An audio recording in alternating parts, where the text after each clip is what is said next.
Hello everyone, welcome back to my channel. If you're new here, my name is Olivia and I make videos about anthropology every single Monday. But today we're diving back into my book review era and we're going to be talking about Outliers by Malcolm Gladwell. I'm going to give you guys a little bit of a summary, some reviews, and then of course throw in some anthropological analysis because that is what I do here. So without further ado, let's just talk about it. So on this channel, I am a firm believer that you need to know your narrator. And so the first thing that we are going to talk about in this book is the author Malcolm Gladwell. So at this point, Malcolm Gladwell is pretty well known. It's possible, maybe even likely, that you've heard of him. But he's a really famous author, journalist, public speaker, and he is incredibly well known for some of the New York Times best-selling books that he's written. Of course, he wrote Outliers. He also wrote David and Goliath, Blink, Talking with Strangers, and there's more that I'm forgetting. But he is really well known. Have I said that enough? For some of the top charts books that he has written. So now that we've talked about Gladwell a little bit, we can talk about the book. What is Outliers even about? Now, Outliers basically deconstructs and then reconstructs this idea of success and asks this question: how did the most successful people in our world today and of the past get to where they are today? And he ultimately makes this argument that a lot of people's success is deeply intertwined with the environment and the circumstances that they were brought up in. So in addition to the fact that like you have to be a motivated person to be successful, there's also a lot of things that need to essentially perfectly align for you to achieve that success. And then he uses a ton of incredibly successful people and examples to prove his argument. Also, that's where the title of this book really comes in, Outliers. These people are the outliers, the most successful people. How did they get to that place? And yeah, I don't feel like I need to really get into that, but that's what the title means. Now, because I don't think this video would be enough if I didn't actually give you a glimpse of what actually happens in here, I want to provide two examples from Outliers that I think well demonstrate how Gladwell makes this argument that your success is more than just who you are. And so the first one that I want to talk about is this example about hockey. What? I know, I opened this book and the first chapter is about hockey and I was like, this is not what I was expecting today. So basically, this book opens with an examination of a Canadian hockey team and the Canadian Hockey League. Excuse my lack of hockey knowledge. But basically, it opens and Gladwell is like, here is this graph of this famous or well-known hockey team's stats, right? The players' names, their numbers, their birthdays, if they were right or left-handed, I think where they were from, like their hometown. It had a bunch of just like really basic information about these players. And he asks the reader, do you notice anything weird about this national hockey team's roster? And I love a good game. I love a good game. And so I looked at this table trying to find the pattern, and I noticed pretty quickly that the players, their birthdays were like strikingly, there's a striking majority of birthdays in the month of January, February, and March. And it was so much so to the point where I'm like, this can't be a coincidence, can it? And that was exactly the point that Gladwell was trying to make.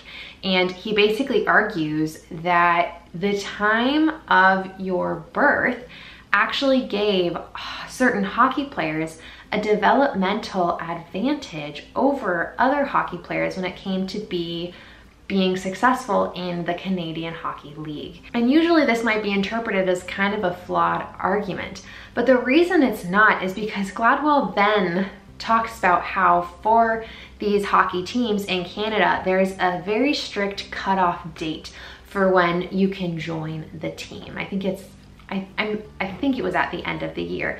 But basically having this cutoff date meant that certain kids had months longer to become better at hockey. And then once you're in this league, there's this possibility that the better kids get better and the worse kids get worse, because these kids are the ones getting selected to play among a bunch of other things. And I personally thought it was a really interesting way to kick off this book, right? Like, oh, your birthday might actually determine your chances of success in hockey in Canada. And that's not something that we can control. You could be a great hockey player, but if you were born in November, your chances of actually making it into these professional teams are significantly lower, which is just a wild thing to think about, right? It's like I like to think that my success is in my control, but I'm like, maybe not. Now, the next example that I want to talk about in this book is the 10,000 hour rule. Now, if you've heard of anything from Outliers, it's probably the 10,000 hour rule. That's the only thing about this that I had heard of before entering it. And it goes like this. Basically, Gladwell makes this argument that in order to be an expert at anything, to become a master, you have to put 10,000 hours into it. And I was just like, who has that kind of time? Like, it seems silly, but then he provides examples, and I'll say it, they were great. Gladwell then introduces these examples, people and groups that you've all heard of who we would definitely consider experts and outliers in their fields. Some of these being the famous computer scientist Bill Joy, the Beatles, Mozart, Bill Gates. I mean, these are successful people, right? And it turns out that each of these people, due to a variety of different circumstances and experiences, put 10,000 hours into what they are now best known for today, which is just baffling. Like, I don't feel like I have 10,000 hours to give anything, right? Like, that's just, it's wow. But what I thought made this 10,000 hour argument even more interesting is that Gladwell also talks about how it's not just the 10,000 hours. You have to have the perfect circumstances, the perfect environment to even allow you to do something for 10,000 hours. So in the case of Bill Gates, he had access to this very advanced computer lab that a lot of other kids his age wouldn't have had access to. And for this environmental reason, he was then able to put in 10,000 hours. And in the case of the Beatles, they had a very unique circumstance that allowed them to perform for hours and hours and hours on end in like Hamburg or something. Basically, they were allowed to perform at this great venue for many, many, many more hours than like the average musician. And you do the math, which Gladwell did, and it comes out to 10,000 hours. The same goes for Bill Joy and Mozart, and I might be forgetting another example. But it was just like, again, I like see these arguments that he makes at the very beginning, and I'm like, good luck defending that. And then he does. Really quickly, if you guys have not liked this video or subscribed down below, definitely do that, because I make videos about anthropology every single week, and we're a really fun, nerdy community around here. We all just like have intellectual discussions in the comments, and it's pretty fun. So yeah, okay, back to this. Now, the title of this video promised you guys a review, and my channel, being an anthropology channel, promised you guys some anthropological analysis. So now that's what we're gonna do. Now, one thing that I do appreciate in Outliers that I have alluded to so far is Malcolm Gladwell's incredible ability to construct an argument. He makes pretty bold claims, in my opinion, and does a really good job backing them up. One thing that was an interesting thing to experience as the reader is, you know, to be reading this argument that your circumstances and your environment have a huge impact on your success overall, right? And a big part of me likes to think that there has to be this balance between, you know, who you are, your intrinsic motivation, and your environment, right? Like if your environment is good, you also then have to take advantage of that environment. And so because this book is so extreme in that, you know, your environment and your circumstances have to be perfect, and for all these very successful people, they were. It's, I don't know, I guess that's not much of like a criticism or anything. It's more of just food for thought. You know, at what point do you draw the line between the person and their circumstances?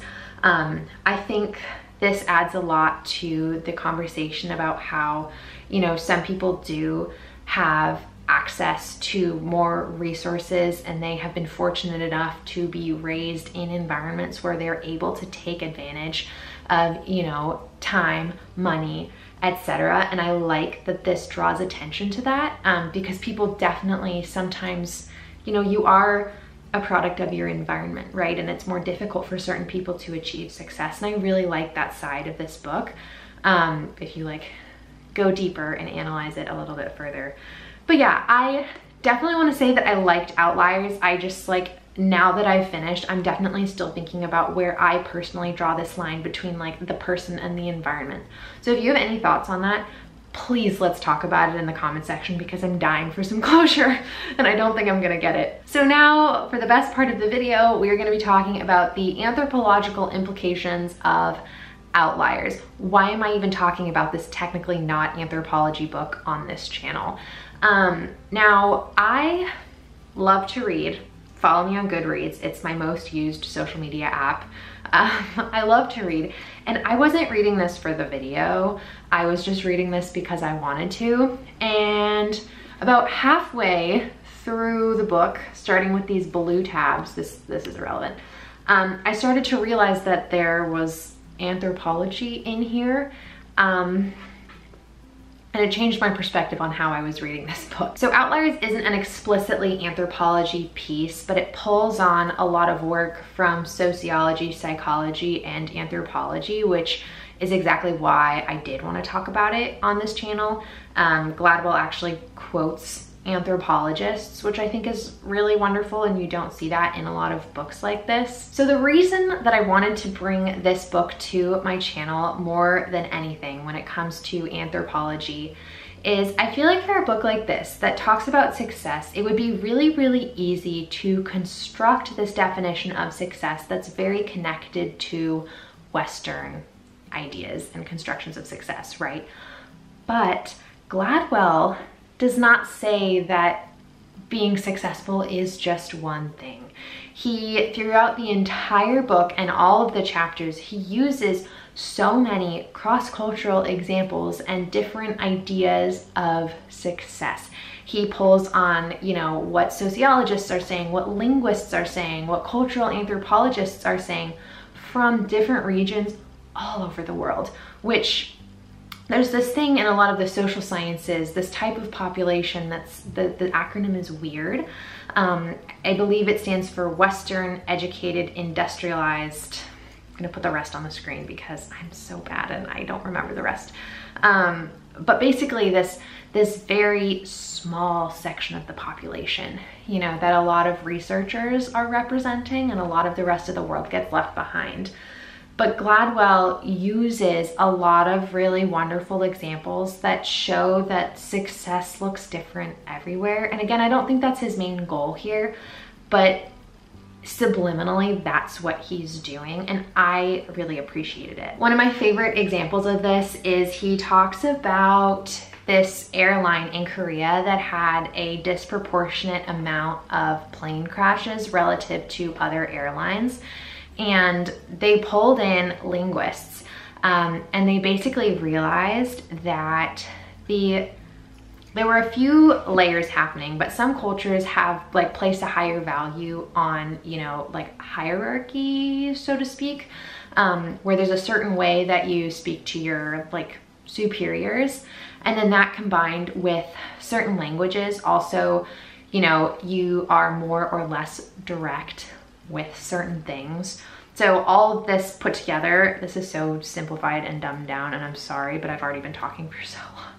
But all of this put together, it basically resulted in, you know, this problem with this Korean airline where people who were ranked below their pilot couldn't directly tell their pilot that something was wrong or that the pilot should change their actions because they were ranked below him, like in the job, and the linguistics and the culture just all played a role in that.